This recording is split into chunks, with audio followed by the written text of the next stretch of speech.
नमस्कार, मी कल्पना. My world या चॅनलमध्ये आपलं स्वागत आहे. आज आपण नाश्त्यासाठी एक स्पेशल रेसिपी बनवत आहोत. त्यासाठी बटाटे उकळून घेतले आहे, मटार आहेत, ताजे ताजे मटार आहेत, एक बीट घेतला आहे आणि थोडे पोहे घेतले आहे. बाकी आपले नेहमीचे साधे मसाले. तर मटार आहे तोपर्यंत ना ह्या अशा वेगवेगळ्या रेसिपी करून घ्यायच्या छान. नंतरचे जे मटार येतात ना, फ्रोझन मटार, त्याला ताज्या मटारसारखी चव नसते. त्यामुळे आहे तोपर्यंत आपण छान रेसिपी करून घेऊया. बटाटे उकळून सोलून घेतले आहे, स्मॅश करून घेतले. बीट किसून घेतला आहे.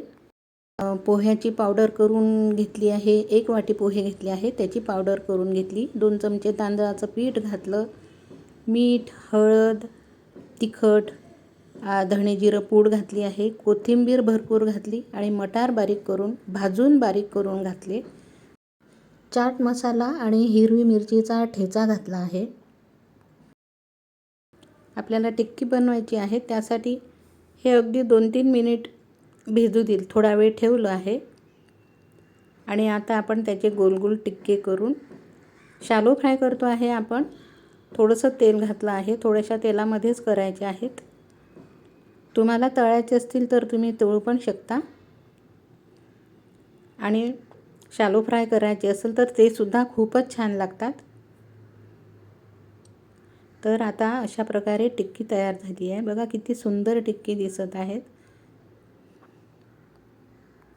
त्यासोबत खाण्यासाठी एक कोथिंबीरची हिरवी चटणी आणि आमसूल खजूरची चटणी केली आहे. अशा दोन चटण्या केल्या आहेत. तर आता या तुम्ही पण नाश्ता करायला.